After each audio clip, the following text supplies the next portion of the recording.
Diabetes सिर्फ above 50 as वालों को होता है, तो इसका आंसर है नहीं। हार्ट अटैक को साइलेंट किलर भी कहा जाता है। सिमिलरली डायबिटीज को भी साइलेंट किलर कहा जाता है। अगर आप अच्छे से नींद नहीं लेते हो या आपकी स्लीप डिस्टर्ब रहती है तो आपको डायबिटीज होने का चांस 10 टाइम्स बढ़ जाता है।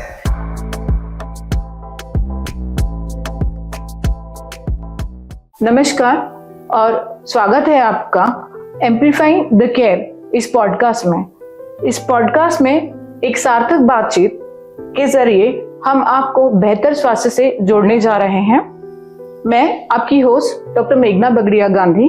आज इस पॉडकास्ट के माध्यम से हम चर्चा करने जा रहे हैं एक ऐसी कंडीशन के बारे में जिसे कहते हैं डायबिटीज, और उसी के साथ हम बात करेंगे लिपिडीमिया पर।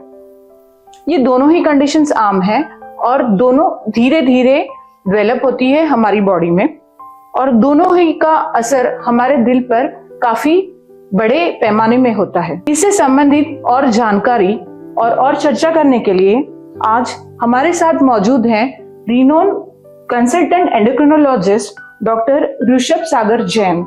सर ओबेसिटी एक्सपर्ट हैं और साथ ही मेटाबॉलिक डिसऑर्डर में सर स्पेशलाइज करते हैं। Welcome to the show and we are looking forward for your guidance.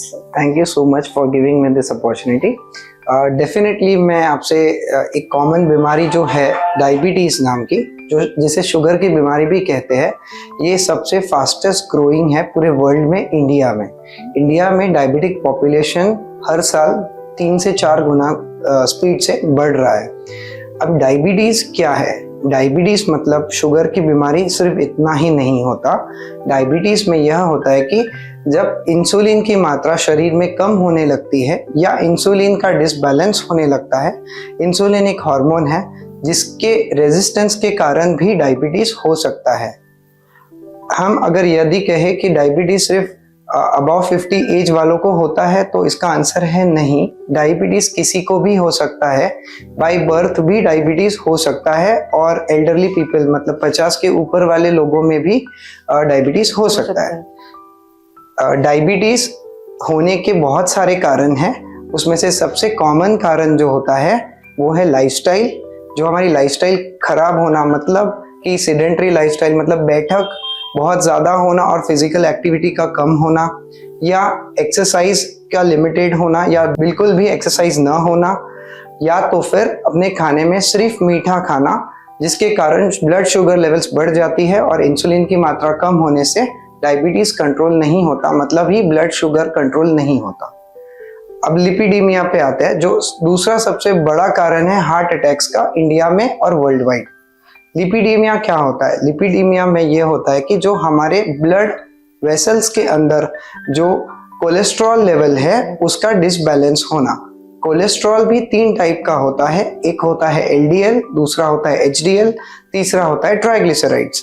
अब एलडीएल कोलेस्ट्रॉल मतलब खराब कोलेस्ट्रॉल, मतलब बैड कोलेस्ट्रॉल। जब एलडीएल कोलेस्ट्रॉल की मात्रा शरीर में ब्लड लेवल्स में बढ़ने लगती है तो हम कहते हैं कि कोलेस्ट्रॉल की बीमारी होने लगी है। लेकिन एचडीएल कोलेस्ट्रॉल का बढ़ना ये अच्छा संकेत होता है। एचडीएल कोलेस्ट्रॉल मतलब high density lipoprotein. High density cholesterol का बढ़ना बहुत ज़रूरी है, बिकॉज लो डेंसिटी वाला बैड है और हाई डेंसिटी वाला गुड कोलेस्ट्रॉल है। सिमिलरली तीसरा जो कोलेस्ट्रॉल होता है वो होता है ट्राइग्लिसराइड्स। ट्राइग्लिसराइड्स मतलब सिर्फ और सिर्फ फैट होता है, और वो फैट बढ़ने लगने के वजह से प्लाक्स भी हो सकते हैं। प्लाक्स मतलब ब्लॉकेजेस जो हार्ट अटैक का कारण भी बन सकता है। इसलिए डिसलिपिडीमिया को जनरली यह कहा जाता है कि लिपिड इम्बैलेंस, ये बीमारी को चेक में रखना बहुत ज़रूरी है। लिपिडीमिया कोई साइन और सिम्टम नहीं देता। दुबले पेशेंट से लेके मोटे पेशेंट्स तक सब में लिपिडीमिया का प्रॉब्लम हो सकता है। ऐसा ज़रूरी नहीं है डायबिटीज़ जिसको है उसी को लिपिडीमिया होगा, या लिपिडीमिया जिसको है उसको ही डायबिटीज़ होगा। दोनों अलग अलग से भी हो सकता है, और कोई एक और दोनों साथ में भी हो सकते हैं। डायबिटीज़ होने वाले पेशेंट को मैक्सिमम टाइम लिपिडीमिया का भी प्रॉब्लम होता है। उसका कारण हाई ब्लड शुगर होता है। तो सर माय क्वेश्चन इज कि जैसे आपने बताया कि हमारे बॉडी में जो चेंजेस होते हैं, अगर नॉर्मली लोगों को पता है कि diabetes is something that is a high sugar level in your blood. जी। तो अगर उनको शुगर है या डायबिटीज है तो उनके बॉडी में क्या चेंजेस होते हैं, जैसे आपने बताया इंसुलिन चेंजेस होते हैं, और what are the effects of this high insulin level on their body, like on various organs? जी। जब डायबिटीज हो जाता है तो हम जनरली डायबिटीज डिटेक्ट करने के लिए एक टेस्ट करते हैं जिसका नाम होता है HbA1c। HbA1c ये टेस्ट होती है कि पिछले 3 महीने का हिसाब किताब ब्लड का और शुगर का, इसका जो अकाउंटेबिलिटी होता है वो HbA1c के हिसाब से होता है। और हम जनरली ये कहते हैं कि जब शुगर हो जाती है तो वो पर्सन का या वो पेशेंट का HbA1c कितना होता है। तो HbA1c कोई भी पेशेंट का 6.0 से अबाव अगर होता है तो हम ये कहते हैं कि उसको डायबिटीज हो गया है। अब डायबिटीज जब हो जाता है तो HbA1c लेवल्स बढ़ने लगते हैं अगर डायबिटीज कंट्रोल में नहीं रखा गया तो। दूसरा, अगर डायबिटीज कंट्रोल में नहीं है तो आंखों की रोशनी जा सकती है लॉन्ग टाइम तक, इसलिए आंखों का चेकअप करना, रेटिनोपैथी बोलते हैं इसको, आंखों का चेकअप हर डायबिटीज पेशेंट ने हर 6 महीने में करना चाहिए। दूसरा, अगर डायबिटीज नॉट कंट्रोल्ड है, डायबिटीज कंट्रोल में नहीं अगर हुआ तो क्या हो सकता है, तो हार्ट की बीमारी भी हो सकती है, क्योंकि हाई शुगर्स के कारण प्लाक फॉर्मेशन होने में हेल्प होता है। प्लाक मतलब ब्लॉकेज, जो आर्टरीज में ब्लॉकेज हो जाता है वो हाई शुगर के कारण होता है, और ये ब्लॉकेज के कारण हार्ट अटैक भी आ सकता है और या अन्य हार्ट की बीमारियां भी हो सकती है। तीसरा मुख्य ऑर्गन जो हमारा डायबिटीज की वजह से खराब होता है वो है लिवर। लिवर डायबिटीज की वजह से खराब होने का कारण ये होता है कि लिवर के ऊपर एडिपोसिटीज हो जाती है, जिसको हम फैटी लिवर भी कहते हैं। फैटी, अगर आप इंडिया में किसी सोनोग्राफी रिपोर्ट देखते हैं आज के ज़माने में तो 70 to 80% लोगों को ग्रेड 1 फैटी लिवर ऐसा लिखा जाता है सोनोग्राफी रिपोर्ट में। इसका मतलब ये है कि आपके लिवर पे फैट डिपोजिशन बिना डायबिटीज के भी डिपॉजिट होने ऑलरेडी हो चुका है। इसलिए जो पेशेंट को डायबिटीज है उनका ये प्रोसेस 10 टाइम्स फास्टर हो जाता है, जिसके कारण लिवर फाइब्रोसिस या लिवर सेल फेलियर की बीमारी भी आगे चल के हो सकती है।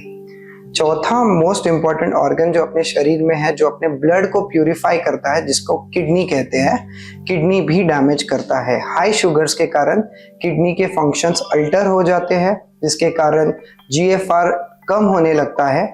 GFR को ग्लोमेरुलर फिल्ट्रेशन रेट कहते हैं, जो किडनी आपका ब्लड जो रेट से फिल्टर करती है उसको EGFR बोलते हैं। वो जब कम होने लगता है तो किडनी का फंक्शनिंग भी डिक्रीज होने लगता है, मतलब कम होने लगता है, जिसके कारण किडनी खराब होने के चांस 10 गुना से बढ़ जाते हैं। इसलिए हर डायबिटीज पेशेंट को अपने किडनी का चेकअप, जिसको UACR बोलते हैं, यूरिन एल्ब्यूमिन क्रिएट रेशियो, या क्रिएटिनिन, सीरम क्रिएटिनिन भी चेक करवाना अनिवार्य है।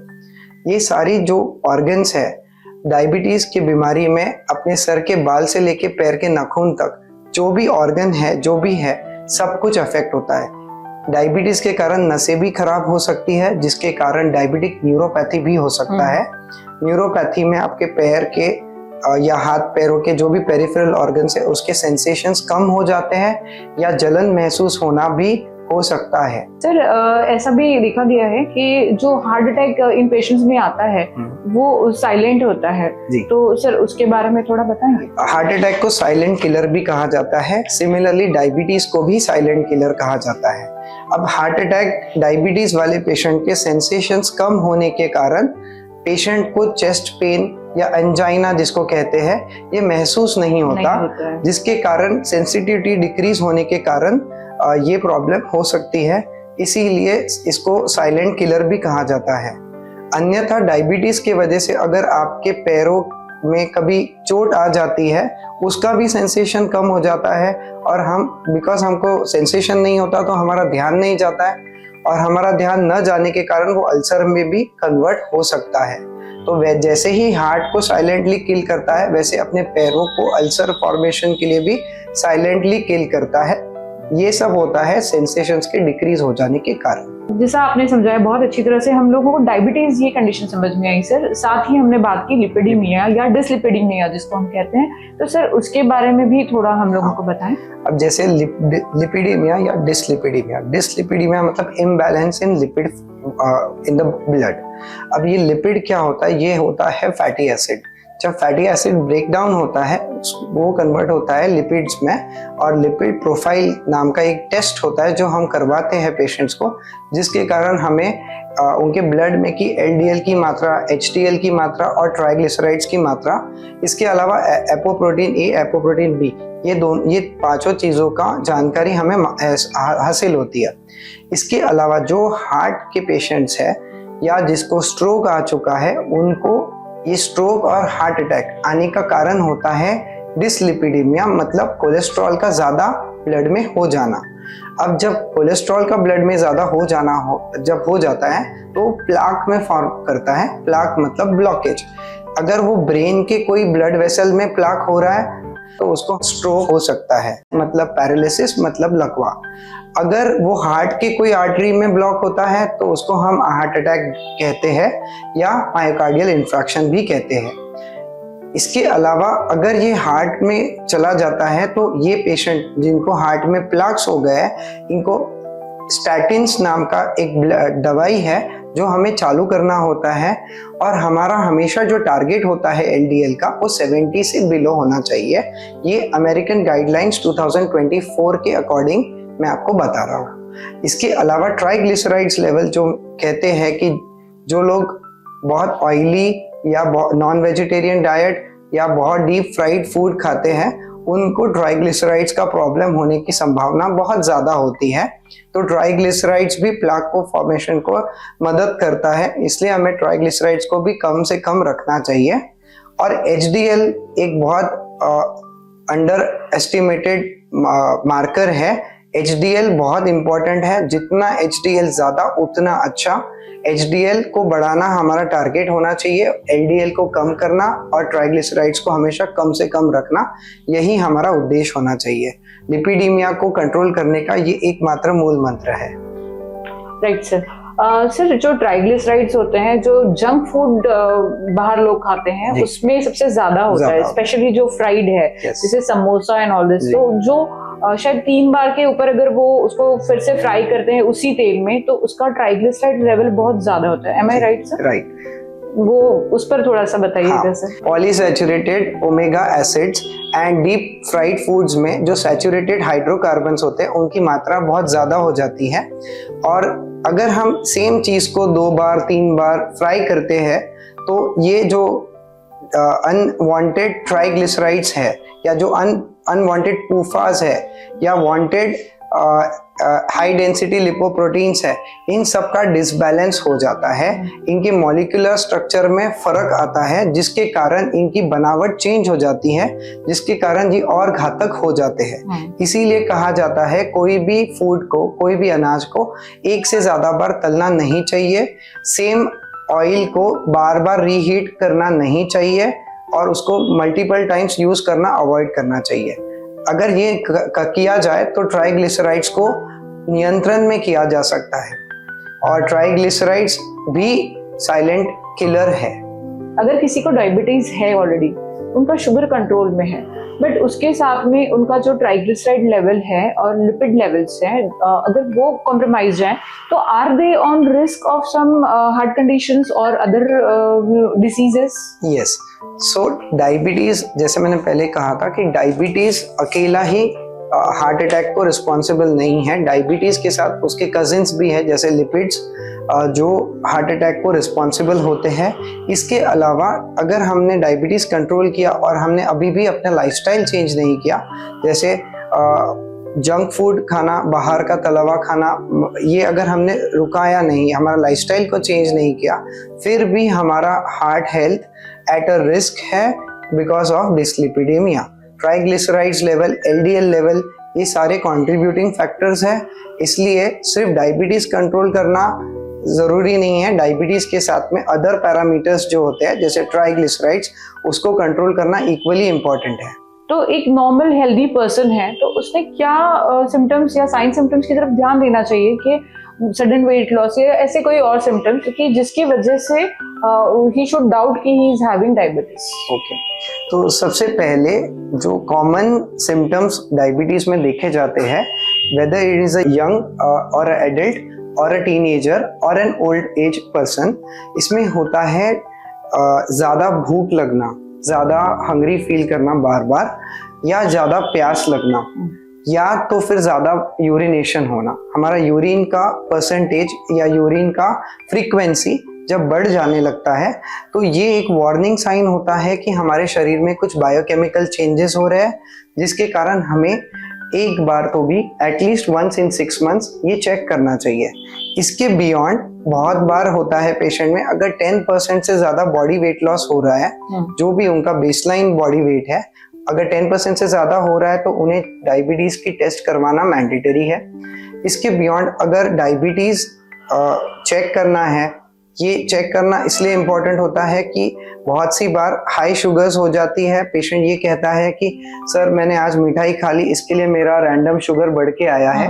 बट ये एक बहाना है। मुझे ये लगता है कि ये नहीं होना चाहिए। इसके बियॉन्ड हमने 3 महीने का एवरेज टेस्ट चेक कर लेना चाहिए।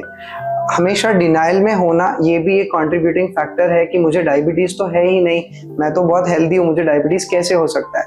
सो ये भी एक बहुत कॉमन सिम्टम है जो हमें ओपीडी में पेशेंट्स को देखे जाता है कि पेशेंट्स डिनाइल में होता है कि मुझे डायबिटीज़ हो गया है। तो ये अपना इसका अवेयरनेस क्रिएशन बहुत ज़्यादा ज़रूरी है। अपार्ट फ्रॉम दिस, अगर आपके बॉडी पेन होने लगता है, हाथ पैर दुखने लगते हैं, या कोई झुनझुनी महसूस होती है हाथ पैरों में, या कोई बर्निंग सेंसेशन होता है, तो भी हमें डायबिटीज़ का चेक करना अनिवार्य है। इसके बियॉन्ड अगर हमारा कभी क्रिएटिनिन लेवल, किडनी का फंक्शन डीरेंज होने लगता है, तभी भी हमें डायबिटीज़ का चेक करना मैंडेटरी है। अगर हमें कोई हार्ट प्रॉब्लम शुरू हो गई है, या कोई हमारा ईसीजी में गड़बड़ आया है, डॉक्टर ने कहा है आपको हार्ट का प्रॉब्लम है, तभी भी डायबिटीज़ भी उसके पीछे हो सकता है कारण, वो चेक करना मैंडेटरी है।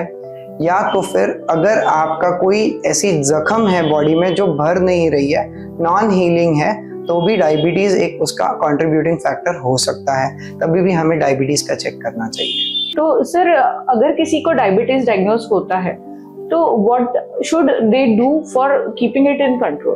पहले डायबिटीज डायग्नोस कैसे होता है इस पे हम थोड़ा प्रकाश डालेंगे। तो पहले उसका टेस्ट होता है जिसमें जनरली हम लोग रैंडम ब्लड शुगर करते हैं। ये एक मैंडेटरी टेस्ट है। जो भी पेशेंट मेरे ओपीडी में आता है हम उनका रैंडम ज़रूर चेक करते हैं। रैंडम चेक करने के लिए हार्डली 30 सेकेंड्स लगते हैं, बट इंस्टेंट रिजल्ट्स आपको पता चलते हैं। अगर रैंडम आपकी बढ़ के आती है तो हम पेशेंट को बोलते हैं 3 मैंडेटरी टेस्ट करने के लिए। उसमें से एक टेस्ट होती है फास्टिंग ग्लूकोज, दूसरी टेस्ट होती है पोस्ट प्रांडियल ग्लूकोज लेवल, और तीसरी टेस्ट होती है HbA1c लेवल्स। HbA1c लेवल्स होता है 3 महीने की लास्ट 3 मंथ्स की एवरेज ब्लड शुगर। यदि HbA1c लेवल आपका 5.5 से नीचे है तो हम ये कहते हैं कि आपको डायबिटीज नहीं है। यदि आपका HbA1c 5.6 से 5.8 तक है तो हम ये कहते हैं कि आपको प्री डायबिटीज है। और यदि आपका 5.8 to 6 है, very high risk of getting diabetes category में आप आ जाते हैं। और यदि HbA1c 6.0 एंड अबव है तो हम कहते हैं कि आपको डायबिटीज हो चुका है। इसका अवेयरनेस बहुत ज़रूरी है और इसके आपको फॉलो करना चाहिए। अब आते हैं पोस्ट प्रांडियल ब्लड शुगर्स पे। पोस्ट प्रांडियल ब्लड शुगर यदि आपका 130 से ऊपर आता है तो आपको डायबिटीज़ ज़रूर है, तो आपने HbA1c कराना मैंडेटरी है। यदि आपकी फास्टिंग की शुगर 100 से ज़्यादा आती है तो भी आपको डायबिटीज़ का HbA1c का टेस्ट कराना मैंडेटरी है। ये होती है डायबिटीज़ की टेस्टिंग। अब आते हैं डायबिटीज़ का मैनेजमेंट पे। डायबिटीज़ मैनेजमेंट के लिए सबसे पहला और मेरा बिल्डिंग ब्लॉक जिसको हम कहते हैं वो है लाइफस्टाइल मॉडिफिकेशन। लाइफस्टाइल मॉडिफिकेशन में वर्कआउट, एक्सरसाइज, जिम और हेल्दी फूड का बहुत बड़ा रोल होता है। वर्कआउट करने से डायबिटीज़ की मात्रा या शुगर की मात्रा ब्लड में कम हो जाती है, जो नियंत्रण में आ जाती है, जिसके कारण हम डायबिटीज से भी बच सकते हैं। दूसरा एडिशनल एडवांटेज जो हम वर्कआउट से प्राप्त करेंगे वो है मसल फटीगनेस। जब आप मसल फटीग होगा तो वो उसको शुगर लगेगा, तो जो आपके ब्लड में एक्स्ट्रा शुगर है वो मसल में जाएगा, जिसको वो एनर्जी देगा। इसलिए हमें हमेशा वर्कआउट पे बहुत ज़्यादा ध्यान देना चाहिए। जो व्यक्ति वर्कआउट नहीं कर सकता है या एंड्योरेंस ट्रेनिंग नहीं कर सकता है, उसको हम कहते हैं कि आप कम से कम योगा तो भी करिए। योगा प्राणायाम से आपके लंग्स भी हेल्दी रहेंगे, आपके बॉडी में तनाव की मात्रा भी कम हो जाएगी। तीसरा इंपॉर्टेंट फैक्टर होता है फूड, मतलब अपना जो दिनचर्या होती है उसमें हमारे फूड की टाइमिंग्स। बिंज ईटिंग करना डायबिटीज और मोटापे को कंट्रीब्यूट करता है, इसलिए हमें बिंज ईटिंग नहीं करना है।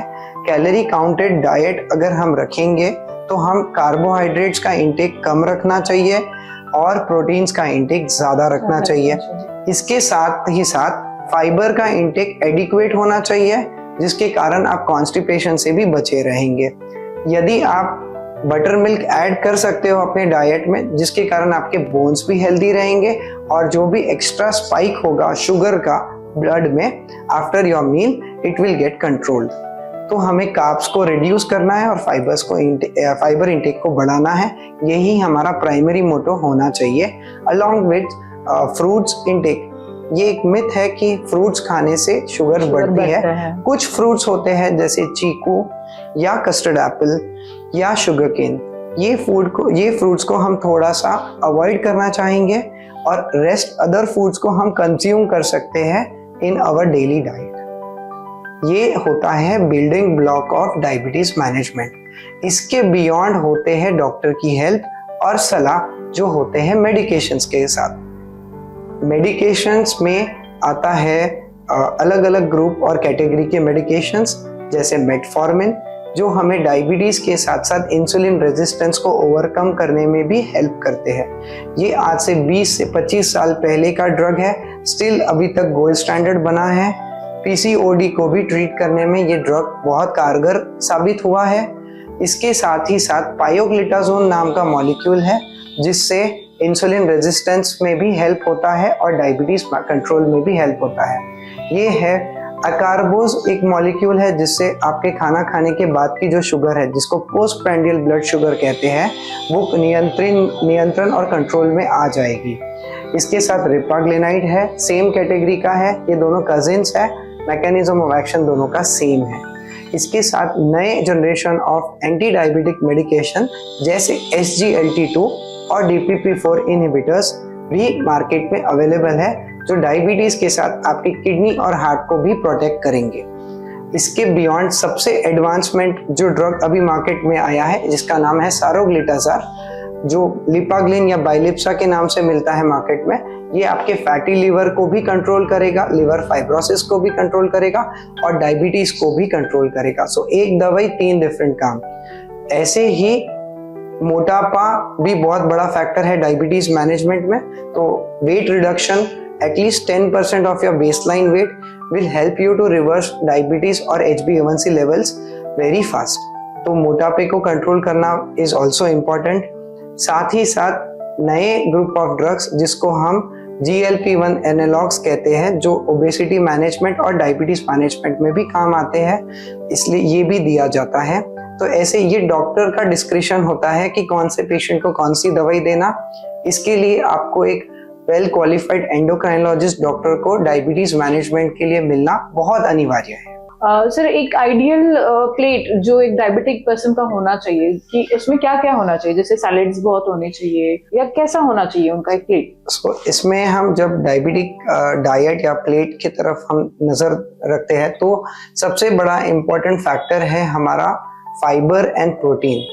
कार्ब्स इंडियन फूड में डेली लिया जाता है और majority of the Indian food में, चाहे नॉर्थ से साउथ, ईस्ट से वेस्ट, इंडिया में कोई भी स्टेट में आप जाइए, सबसे ज्यादा होता है कार्ब्स इंटेक।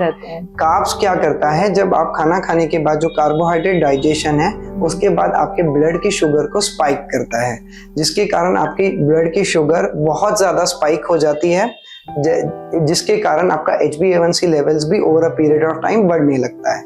सबसे इंपॉर्टेंट है कार्ब्स को रिड्यूस करना। जनरल इंडियन डाइट में कार्ब्स मतलब रोटी होती है गेहूं की और चावल, ये बहुत ज्यादा कॉमनली हर एक के प्लेट में होती है। आलू भी एक कार्ब्स है जो हमारे पेट में होती है बहुत अच्छे से। बट अगर हम इसको रिड्यूस कर पाए अप टू 50% और इसके जगह पे हम स्प्राउट्स या कोई ग्रीन लीफी वेजिटेबल्स, इसका प्रमाण या दाल का प्रमाण बढ़ा दे, तो हमें प्रोटीन इंटेक भी अच्छा रहेगा और हमारा जो शुगर स्पाइक है वो भी कम होगा। साथ ही साथ फाइबर ऐड करना बहुत ज़रूरी है। हमारे डाइट में कम से कम 100 ग्राम्स ऑफ सैलेड पर मील होना मैंडेटरी है। इसके बियॉन्ड अगर आप जाते हो तो well and good, but at least of 100 grams is important, because जो भी आप प्रोटीन इंटेक करोगे उसको डाइजेशन के फाइबर्स की वजह से इजीली डाइजेस्ट होगा और आपको कॉन्स्टिपेशन का प्रॉब्लम भी नहीं होगा। रिगार्डिंग व्हीट रोटी या जवार रोटी या बाजरा या मिलेट्स, सो अगर आप ये तीनों चारों मिलेट्स को वर्सेस व्हीट को कंपेयर करते हो तो सबसे ज़्यादा ग्लाइसेमिक इंडेक्स होता है व्हीट में और राइस में एज कंपेयर टू जवार एंड बाजरा। सो अगर आप रोटी, एक एवरेज पर्सन कोई अगर 2 चपाती रोटी खाता है तो versus he will only eat 1 chapati of जवार और बाजरा। सो अगर आप टोटल कैलोरी इंटेक भी देखो और शुगर स्पाइक के हिसाब से भी हम अगर देखा जाए तो कंपैरिजन में अराउंड 60 to 70% रिडक्शन है, जिसके वजह से it is proving in millets, जिसके वजह से it is proving beneficial to the person who is consuming it. और बिकॉज ऑफ दैट ये होता है कि शुगर स्पाइक्स जो होती है, जो कार्ब्स के बाद होती है, उतनी नहीं होती, जिसके कारण शुगर कंट्रोल हो जाती है इजीली और हमें मेडिसिन का एड ऑन करना नहीं पड़ता है। यस सर, अगर पेशेंट को डायबिटीज है तो जैसे हमने लाइफस्टाइल मॉडिफिकेशन की बात की, एक्सरसाइजेस का कितना रोल है? मतलब आप क्या एडवाइस करेंगे कि कितना देर और कितना समय के लिए उन्होंने, कितने रिपीटेशंस उन्होंने एक्सरसाइज के करने चाहिए? सो एक्सरसाइज इसलिए इम्पोर्टेंट है डायबिटीज मैनेजमेंट में, बिकॉज एक तो एक्सरसाइज करने से आपका वेट इन कंट्रोल रहता है, जो वेट गेन होना है वो नहीं होगा। दूसरा सबसे इम्पोर्टेंट फैक्टर है, बिकॉज आपका वेट गेन नहीं होगा तो जो मेडिसिन है वो आपके वेट के हिसाब से कैलकुलेट होती है, तो मेडिसिन में भी रिडक्शन होता है। इफ़ यू डू एक्सरसाइज, आपके जो मसल्स है वो over a period of time when you do muscles at least 1 or 2 reps of each exercises if you do, तो मसल फटीक होता है। जब मसल फटीक होता है इट रिक्वायर्स एनर्जी हमको ग्लूकोज से मिलती है जो आपके ब्लड में होता है। ये एनर्जी जब कंज्यूम हो जाती है, ब्लड का एक्स्ट्रा ग्लूकोज कंज्यूम हो जाता है तो ब्लड शुगर स्पाइक नहीं होता। तो ये हमें डायबिटीज मैनेजमेंट में भी हेल्प करता है। इसके beyond stretching exercise, pranayama, yoga and at least endurance training, ये अगर हम कॉम्बिनेशन में, अलग अलग कॉम्बिनेशंस में करते हैं तो हमें हार्ट हेल्थ में भी इम्प्रूवमेंट मिलती है। ऑब्स्ट्रक्टिव स्लीप एपनिया, ये एक बीमारी होती है जो हमें मोटापे की वजह से और डायबिटीज की वजह से होती है, ये भी कंट्रोल में आ जाती है अगर हम टाइमली कंट्रोल है तो। इसके बियॉन्ड जब जिसको डायबिटीज होता है और मोटापा रहता है उनको ऑस्टियोआर्थराइटिस नी जॉइंट का भी प्रॉब्लम होता है। तो ऑस्टियोआर्थराइटिस नी जॉइंट अगर अर्ली स्टेज में है तो कुछ वर्कआउट्स है जो हम कर सकते हैं, बट अगर लेटर स्टेजेस में है तो हमें लिमिटेशन आ जाएगा वर्कआउट में या मूवमेंट में या रेंज ऑफ मूवमेंट में। इसीलिए एक्सरसाइज टाइमली करना, अर्ली मॉर्निंग एक्सरसाइज का बहुत बड़ा रोल है as compare to evening exercise. So आपको डबल बेनिफिट अगर चाहिए तो early morning exercise is mandatory. हर एक के लाइफस्टाइल में ये एड ऑन होना ही चाहिए, वेदर आपको डायबिटीज है या ना है, लाइफस्टाइल में आपके एक्सरसाइज एक बहुत बड़ा मेजर रोल प्ले करता है। Right sir.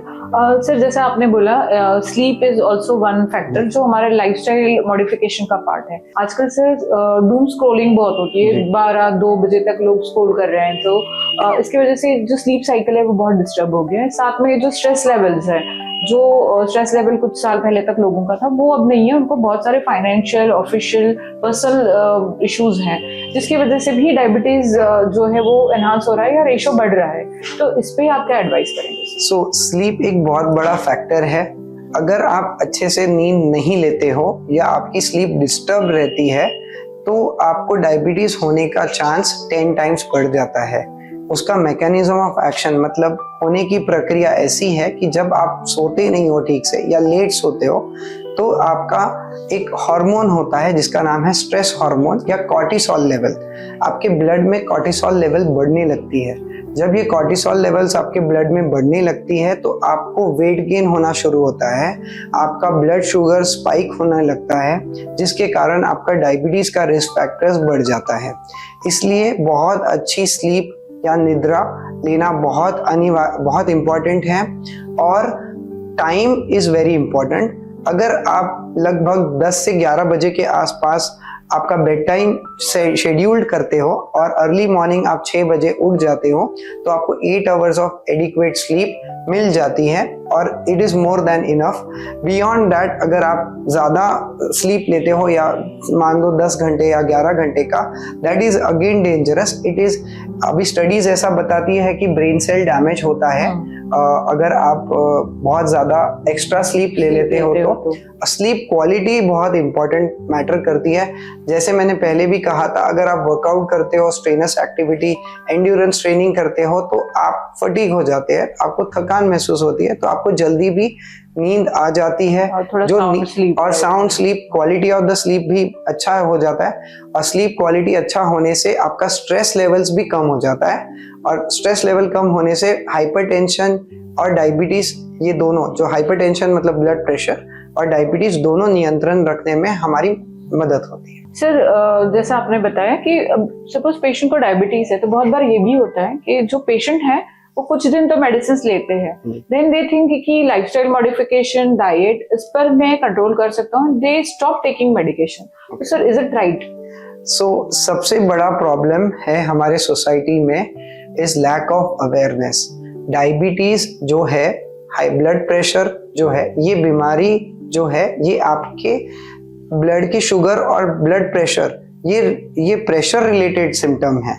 अगर आपको डायबिटीज है इसका मतलब आपके बॉडी में इंसुलिन की डिसबैलेंस हो चुका है और मात्रा कम है, इसके लिए आपको डायबिटीज है। अगर आपने शुगर की मेडिसिन इन बिटवीन लेते लेते बंद कर दी तो क्या होगा? तो सबसे बड़ा प्रॉब्लम ये होगा कि ब्लड में शुगर लेवल्स फिर से बढ़ने लगेगी।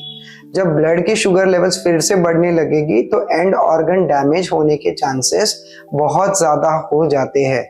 बिकॉज जो ये ब्लड में शुगर बढ़ी, ब्लड शुगर लेवल्स जो बढ़े हुए हैं वो बहुत सारे टाइम तक पेशेंट को नहीं मालूम पड़ता है, बिकॉज उसके कोई सिम्टम्स नहीं आते हैं।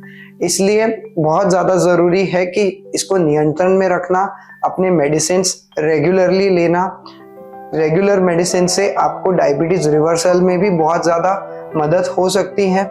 लेकिन अगर आपने मेडिसिन को स्किप किया या मेडिसिन नहीं लिए तो डायबिटीज़ रिवर्सल करना बहुत ज़्यादा मुश्किल हो जाएगा, जिसके कारण आपको शायद लाइफ टाइम तक डायबिटीज़ के मेडिसिन भी लेने पड़ सकते हैं। बट अगर आपने ऑन द अदर हैंड अपने राइट टाइम पे मेडिसिन लिए, जैसे आपके डॉक्टर ने बताया है वैसे, तो आपके डायबिटीज़ मेडिसिन भी कम होते हैं और जिसके कारण आप डायबिटीज़ रिवर्सल की तरफ भी बढ़ने लगते हो। तो अपना राइट टाइम मेडिसिन लेना बहुत ज्यादा इम्पोर्टेंट। सर, बहुत सारे मिथ्स है लोगों के कि अगर मैं दुबला हूँ तो मेरा कोलेस्ट्रॉल लेवल कंट्रोल रहेगा या मुझे डायबिटीज हो ही नहीं सकता है। If I am not eating sweet मुझे डायबिटीज नहीं होगा, ये भी एक मिथ है सर। और सर, बहुत बार ऐसा है कि अगर आपका शुगर लेवल ठीक है तो जैसे अभी हमने डिस्कस किया कि आप दवा बंद कर सकते हैं, ये भी एक मिथ है। और जो एक और मिथ है सर कि हेल्दी खाना अगर हम खाते हैं तो वो महंगा होता है, तो इज इट अ मिथ और इट्स अ फैक्ट? सबसे पहले मैं ये कहना चाहूँगा, हेल्दी खाना महंगा होना चाहिए ऐसा मैंडेटरी नहीं है। हेल्दी खाना होना चाहिए जो आपके घर में चीज़ें अवेलेबल है, उसमें काफ़ी चीज़ें ऐसी हैं जो हेल्दी लाइफस्टाइल को प्रमोट करती है। Green leafy vegetables is not very expensive, वो आपकी डाइट में होने ही चाहिए। पल्सेस, दाल्स, ये प्रोटीन सोर्सेज है, ये भी आपकी डाइट में होना चाहिए। दीज जरूरी नहीं है कि आपको ऑलिव ऑयल का ही फूड खाना है या आपको बहुत ज़्यादा zucchini and all those types आपको खाना है जो बहुत एक्सपेंसिव है। जो आपके घर में रूटीनली अवेलेबल है उसको भी खाने से आप हेल्दी लाइफस्टाइल और हेल्दी फूड को प्रमोट कर सकते हैं। सलाड्स इजीली अवेलेबल होते हैं all the year round. Salads intake बहुत ज़्यादा ज़रूरी है। मल्टी ग्रेन आटा भी घर में बन सकता है, if at all somebody is interested, तो वो भी हमें करना चाहिए। इसके बियॉन्ड जो आप कह रहे थे कि diabetes reversal and diabetes management में जो मेडिसिन स्किप होती है वो कैसे होता है, तो वो पेशेंट सोचता है कि मेडिसिन नहीं लिए तो मेरा डायबिटीज़ हो जाएगा, पर वो भी एक बहुत बड़ा मिथ है। और दूसरा मिथ है कि पतले लोगों को कोलेस्ट्रॉल नहीं हो सकता, ऐसा नहीं है। इवन अगर आप थिनली बिल्ड हो या एवरेजली बिल्ड हो और आप बहुत ज़्यादा ओबेज या मोटे नहीं हो, तो भी आपका एलडीएल कोलेस्ट्रॉल ज़्यादा होने के चांसेस है because of the food, because of the lifestyle, because of the junk which we are eating daily. तो अपने मन से दवाइयाँ इसलिए बंद नहीं करनी चाहिए बिकॉज आपको ये नहीं पता कि दवाई बंद करने के बाद आपके ब्लड शुगर लेवल्स कहाँ तक पहुँची है। तो उसको मॉनिटर करना एक बहुत बड़ा इम्पोर्टेंट फैक्टर है। इसीलिए हम कहते हैं कि एक अच्छे डॉक्टर या अच्छे एंडोक्राइनोलॉजिस्ट की सलाह पे ही आप मेडिसिन बंद करें या शुरू करें, जो भी आप डॉक्टर आपको सलाह देंगे। और जो लिपिडेमिया है, जो हम कोलेस्ट्रॉल कहते हैं, कोलेस्ट्रॉल मैनेजमेंट भी बहुत बड़ा रोल है। तो उसके भी मेडिसिन बहुत सारे लोग 3 महीना 6 महीना स्टैटिन्स के मेडिसिन या कोलेस्ट्रॉल के मेडिसिन लेके बंद कर देते हैं। तो अभी नया स्टडी पब्लिश हुआ है, अमेरिकन गाइडलाइंस ये कहती है कि जितना लोअर आपका एलडीएल रहेगा, लोअर इज द बेटर। सो जितना लो रहेगा उतना अच्छा।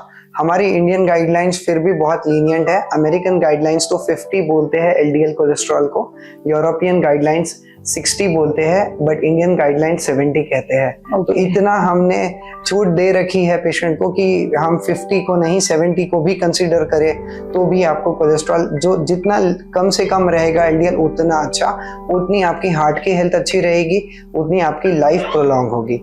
तो जो कोलेस्ट्रॉल की दवाई है वो आपको हार्ट अटैक और स्ट्रोक जैसे बीमारियों से भी बचाती है। इसके लिए उसको हैपहैज़ार्डली या रैंडमली बंद बिना डॉक्टर के सलाह के नहीं करना चाहिए। सर, जो लोगों को डायबिटीज नहीं है तो उनके लिए आपका क्या एडवाइस रहेगा? मतलब व्हाट केयर और what awareness they should keep? हम लोग ने सिम्टम्स के बारे में बात की है, बट स्टिल उनके लिए आपका क्या एडवाइस रहेगा? जिन पेशेंट्स को या जिन इंडिविजुअल्स को डायबिटीज नहीं है बट उनके घर में किसी रिलेटिव्स को या मम्मी पापा दादा दादी किसी को भी अगर डायबिटीज है, उन्होंने अलर्ट पे रहना चाहिए कि उनको डायबिटीज होने के पॉसिबिलिटी है इन नियर फ्यूचर।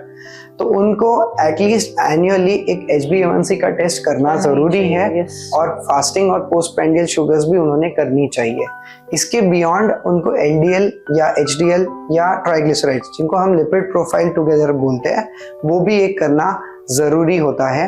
इसके बियॉन्ड लाइफस्टाइल मॉडिफिकेशन, जैसे मैंने पहले कहा था, डाइट, एक्सरसाइज, वर्कआउट, ये करना बहुत ज़रूरी है। अपनी लाइफ को सीडेंटरी ना रखे, उसको एक्टिव रखना मैंडेटरी है। लिफ्ट की जगह सीढ़ियों का प्रयोग करें और जितना आप फिजिकल एक्टिविटी में इंडल्ज होंगे उतना आप डायबिटीज़ जैसे बीमारियों से दूर रहेंगे। इसलिए अलर्ट होना ज़रूरी है, घबराने की ज़रूरत नहीं है। डायबिटीज़ बहुत अच्छी तरीके से मैनेज हो सकता है, इसलिए प्री डायबिटीज़ की परिस्थिति ना आने दे और खुद को स्वस्थ और प्रोटेक्ट रखें। सर, जिन लोगों को ऑलरेडी डायबिटीज़ है उनके लिए कोई और मैसेज आप देना चाहेंगे? जिन लोगों को डायबिटीज़ ऑलरेडी है उनके लिए एक मैसेज ये है कि हमें एटलीस्ट एक अच्छा कंपनी का ग्लूकोमीटर हमारे घर में हैंडी रखना चाहिए, जिसके कारण कभी अगर हमारी बाई चांस शुगर लो या हाई हो जाती है तो हम घर पे तुरंत विदिन 30 सेकेंड्स चेक कर सकते हैं कि हमारी शुगर लेवल किस प्रकार की है, जिसके कारण हमें बहुत ज़्यादा डॉक्टर के पास पहुंचने तक का टाइम मिल जाता है और हम बहुत बड़ी बड़ी बीमारियों से दूर रह सकते हैं। सबसे इम्पॉर्टेंट है आपका ग्लूकोज मीटर आपके पास होना चाहिए और ग्लूकोज मीटर की रीडिंग एटलीस्ट वीकली वंस या ट्वाइस तो भी लेना चाहिए। वेदर आपको डायबिटीज़ हो अर्ली स्टेज का या वेदर आपको इंसुलिन वाला डायबिटीज़ हो, दोनों केस में आपको ग्लूकोमीटर होना बहुत ज़रूरी है। आज सर आपने बहुत ही सिंपल और क्लियर इन्फॉर्मेशन हमारे सारे ऑडियंस को दी है। तो सभी ऑडियंस को मैं यहाँ सर के माध्यम से कहना चाहूँगी कि डायबिटीज़ और लिपिडीमिया ये दोनों भी जो कंडीशंस है ये रिवर्सिबल है और बहुत इम्पोर्टेंट है कि आपको अपनी लाइफस्टाइल जो है उसको बैलेंस करना है। साथ ही आपको अवेयरनेस होना चाहिए कि आपको ये कंडीशन आ सकती है और उसके साथ में कंसिस्टेंसी जो है वो बहुत इम्पोर्टेंट है। So is it right sir? सही, एकदम सही है। जो आपने अभी डिस्कस किया एकदम उसका कंक्लूजन यही है कि अगर आपको हेल्दी रहना है तो आपको कार्ब्स को दूर रखना है। आप जितना कम कार्ब्स लेंगे उतना आप ज़्यादा हेल्दी रहेंगे, चाहे डायबिटीज़ हो, चाहे ब्लड प्रेशर हो, चाहे लिपिडेमिया हो। इस सारी बीमारियों का जड़ होता है मोटापा। मोटापा जो सबसे कम फ्रीक्वेंटली हमने डिस्कस किया है, बट वो भी एक बहुत बड़ा रिस्क फैक्टर होता है डायबिटीज, हार्ट अटैक का। सो हमें वेट को नियंत्रण में रखना बहुत ज़रूरी है और हमारे मेडिकेशंस टाइम पे लेना सेकंड सबसे इम्पॉर्टेंट बात है। शुगर्स को कंट्रोल में रखना बहुत ज़रूरी है। शुगर अपनी फास्टिंग की शुगर 70 to 100 होनी चाहिए और खाना खाने के बाद, जिसको हम पोस्ट प्रांडियल शुगर बोलते हैं, वो अप टू 130 होना चाहिए। इसके बियॉन्ड अगर आपकी शुगर है तो आपको एक अच्छे एंडोक्राइनोलॉजिस्ट की सख्त ज़रूरत है, बिकॉज इसके बियॉन्ड आपको डायबिटीज़ है तो कंट्रोल में नहीं, ये सबसे ज़रूरी है। और जो पेशेंट्स है उनके लिए एक मैसेज ये है कि 200 शुगर नॉर्मल नहीं होती, शुगर 130 के नीचे ही होना चाहिए। 200 शुगर को नॉर्मल मान के अपने जीवन को धोखे में मत डालिए और अपने हार्ट, किडनी, लिवर को प्रोटेक्टेड रखिए। थैंक यू सर, बहुत ही अच्छी इंफॉर्मेशन सर ने आज हमें यहाँ दी है, बहुत ज़्यादा रिक्वायर्ड है। तो जो टेक अवे मैसेज मैं यहाँ देना चाहूँगी कि घर का डॉक्टर मत बनिए। अगर आपको ऐसी कोई तकलीफ है, जैसे सर ने बहुत सारी चीज़ें आज हमने डिस्कस की है, तो कोई भी सिम्टम्स है या आपको डायबिटीज़ है, आपके फैमिली में किसी को डायबिटीज़ है, तो you should always consult your expert so that एक प्रॉपर जो ट्रीटमेंट रेजिम है वो आपको मिलेगा। उसके साथ ही जो एक्सपर्ट्स होते हैं वो आपको diet as well as exercise routine भी एडवाइस करते हैं। तो ये सारी एडवाइस के लिए आपको सर को या किसी भी आपके जो एक्सपर्ट है, कंसल्टेंट एंडोक्रिनोलॉजिस्ट है, उनसे मिल सकते हैं और अपना जो डायबिटीज़ है उसको रिवर्स कर सकते हैं। तो नियमित जांच और सही आदतें और आपके डॉक्टर से खुल के बात करना। ऐसा कहा जाता है कि वकील और डॉक्टर को कोई भी चीज़ क्लियर बतानी चाहिए, कुछ छिपाना नहीं चाहिए। तो ये बहुत इंपॉर्टेंट है कि अगर आपको कोई भी तकलीफ है तो आपको पूरा डिटेल में अपने डॉक्टर से उस चीज़ को शेयर करना चाहिए। जो भी प्रॉब्लम्स है उसके अकॉर्डिंग आपका सारा ट्रीटमेंट जो है वो होता है। तो यहाँ आप सुन रहे थे एम्प्लीफाइंग द केयर। ये एपिसोड आपके लिए अगर यूजफुल है, उपयोगी है, तो आप और अपने जो नियर डियर्स हैं जिनको ये प्रॉब्लम है, डायबिटीज़ या लिपिडीमिया, या आपको लगता है कि उनके लिए ये बहुत इम्पोर्टेंट है, तो प्लीज़ शेयर करिए, इस पॉडकास्ट को सब्सक्राइब करिए। मेरा नाम है डॉक्टर मेघना बगड़िया गांधी और मैं यहाँ आपसे विदा लेती हूँ। अगली बार तक के जागरूक रहिए, सक्रिय रहिए। Thank you for listening to today's episode of Amplifying the Care. You can catch all the episodes of Amplifying the Care on YouTube, Instagram, Facebook, as well as Twitter. And you can also listen to these episodes on Spotify. Follow, subscribe, and stay connected for more conversations to help you take charge of your health journey. So, until next time, stay informed and keep amplifying your health care. Thank you.